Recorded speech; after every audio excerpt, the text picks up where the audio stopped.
your personal journey. Can you share a story of how you got involved with the crime that took you away from us for so long? What Um, was it, and what happened?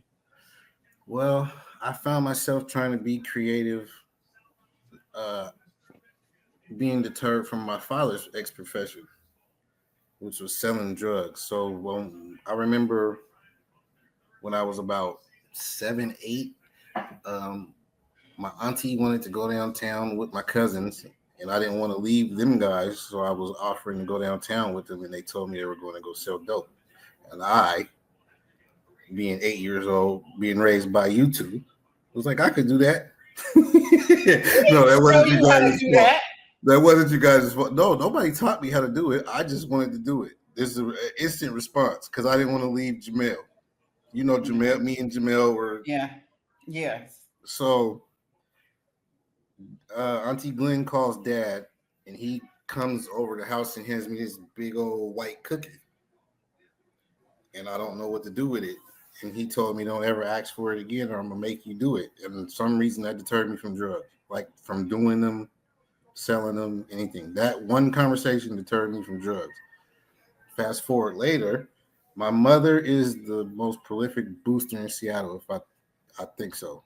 I have never met anybody that stole like my mom, but there was ingenuity in her stealing. We lived off of Nordstrom's as a kid, so she would go do what she had to do and come home with these elaborate things. And I turned 14, and she told me to take it back for school clothes.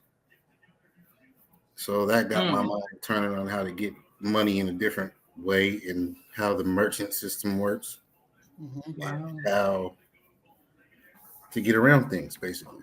So I was in a creative environment around a whole bunch of people that was making a way out of no way. And Mm. when I decided to give up on school, that's what I wanted to do. School Well, was why did boring. you decide to give up on school? Because it was boring. It was At what boring. age were you? 14 when school got boring? High school it got boring. So yeah, 14 is about the ninth grade. Yeah, high school it got boring. I guess I was a good student. They tried to put me. That's when I discovered I was an artist too, but it was too late. I was a junior, and they put me in beginning art class, and I was by the time the year was over, I was in advanced AP.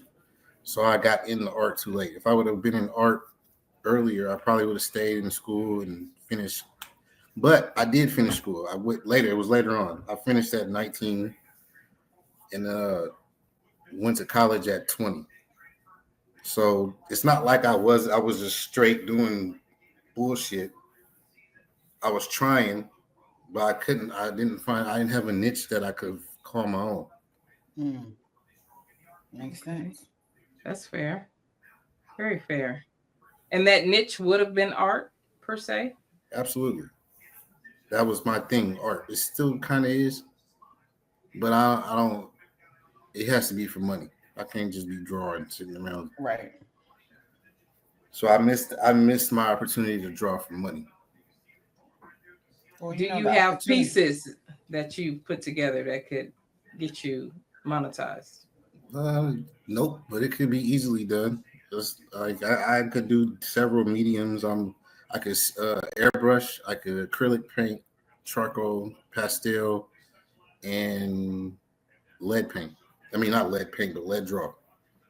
Oh yeah, that's a Wow. skill. Yeah, Definitely so skill. Yeah. yeah, Tape that so wasn't Definitely. harnessed. Yeah. it wasn't anybody's fault though. It was just a combination of circumstances and how we grew up and what my mother and father were into. Like they did their best with what they had. Mm-hmm. Like, you know how most people be resenting their parents for how they grew up or where they came from. Mm-hmm. I understood them because we had in-depth conversations about it. Maybe I shouldn't have had some of those conversations at that age, but I will always talk to my parents about what was going on and how I felt about it. Thank you for listening to Soulful Conversation. We hope you enjoyed tonight's Soulful Conversation. Be sure to stay connected with us during the week through our weekly podcasts on Spotify, our YouTube channel, Patreon, and social media. And don't forget to send in those soulful requests to be heard on the podcast at info@soulful-conversation.com. Again, thanks for listening to Soulful Conversation. I'm your host, Shar the Star, and my fabulous co-host, Nico the Moonlight.